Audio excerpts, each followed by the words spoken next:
আসসালামু আলাইকুম সবাইকে Bengali sisters kitchen travel and blog থেকে গুড মর্নিং, শুভ সকাল।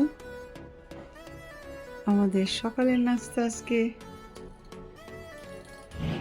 চালের গুঁড়ি, ধনেপাতা, বিট লবণ দিয়ে আমি বানিয়ে নিলাম খোলা অন্যরকম। নিয়ে নিলাম শাকশুকা ডিমের বানিয়ে, আর আপেল, কুকুম্বার, জিঞ্জার আর লেমন দিয়ে বানিয়ে নিলাম এই ড্রিঙ্কটা। আর এখানে হলো টি মিন্ট দিয়ে।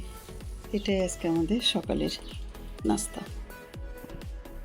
দেখিয়ে দিচ্ছি কীভাবে ড্রিঙ্কটা বানালাম। শসাগুলিকে ছোটো ছোটো করে দিয়ে দিলাম তার মধ্যে আমি লেমনকে ছোটো ছোটো করে টুকরো করে, তারপরে আমি দিয়ে দিলাম আদাগুলোকেও পাতলা করে পিস করে নিয়েছি। তারপরে দিয়ে দিলাম আপেল, সবগুলোকে একসাথে দিয়ে ব্লেন্ড করে নিলাম আর ছেঁকে নিলাম। হয়ে গেল আমার ড্রিঙ্কটা সকালের। কেউ অনেক গরম থাকবে, তার জন্য আমি তাড়াতাড়ি করে রান্না করে নিচ্ছি। রোদটা ভালোভাবে ওঠার আগে নিয়ে নিলাম চাল কুমড়ো, দুটো থেকে একটা নিয়ে পিস করে নিয়ে তারপরে মশলা কষিয়ে নিলাম। হলুদ, মরিচ, ধনে, জিরে, রসুন বাটা আর পেঁয়াজ কুচি দিয়ে ভালো করে কষিয়ে নিলাম। নিয়ে তার মধ্যে দিয়ে দিলাম একটু পানি, দিয়ে দিলাম পেঁয়াজ আর রসুন বাটা। আর আমি এখানে চাল কুমড়োটাকে ভেজে নিয়েছি আর নিয়েছি ইলিশ মাছকে ভেজে। এখন মশলা কষিয়ে তার মধ্যে দিয়ে দিই। মশলাটাকে আমি দুবার পানি দিয়ে কষিয়ে নিয়েছি। তারপরে দিয়ে দিলাম চাল কুমড়োটা আর সাথে দিয়ে দিলাম মাছ ভাজি করে রেখেছি সেটা। হয়ে গেল আমার চাল কুমড়ো দিয়ে আর ইলিশ মাছ দিয়ে রান্না। তারপরে আমি ডাঁটা শাক ভর্তা করবো, এই জন্য নিয়ে নিলাম প্রথমে ডাঁটা শাকগুলোকে। তারপরে তার সাথে দিয়ে দিলাম ছোটো সাইজ দুটো আলু দিয়ে দিলাম সিদ্ধ।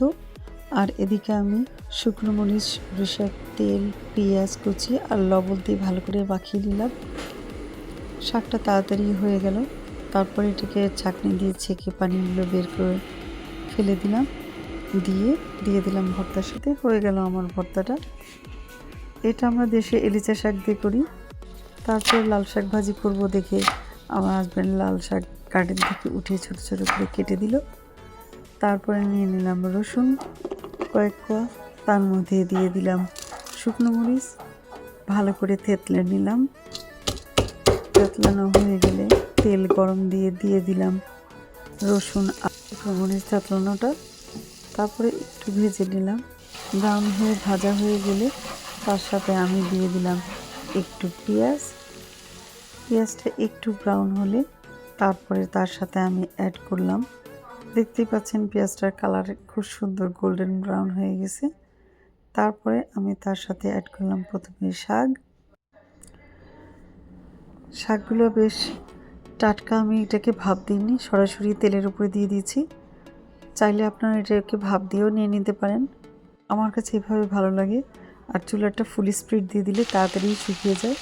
এর মধ্যে দিয়ে দিলাম আরেকটু পেঁয়াজ কুচি, তারপরে দিলাম ভালোভাবে নেড়ে এপাশ ওপাশ করে। যেহেতু শাক অনেকগুলো ছিল তাই ওপর থেকে নিচে পর্যন্ত সুন্দর করে ভালো করে নেড়ে দিলাম। হয়ে গেল আমার শাক ভাজিটা, বেশিক্ষণ সময় লাগেনি। তারপর একটু ভাজি করে নিলাম চিংড়ি মাছকে গোটা নিয়ে তার সাথে আমি দিয়ে দিলাম হলুদ, মরিচ, লবণ, ভালো করে মাখিয়ে নিলাম। নিয়ে তেলে দিলাম, দিয়ে তারপর পেঁয়াজ কাঁচামরিচ সাথে দিয়ে দিলাম। হয়ে গেল আমার ভাজিটা। ভালো করে রোদ ওঠার আগে আমার সব রান্না শেষ হয়ে গেল। চলে আসবো অন্য কোনো নতুন ভিডিও নিয়ে। ততক্ষণ পর্যন্ত সবাই ভালো থাকবেন। আল্লাহ হাফেজ।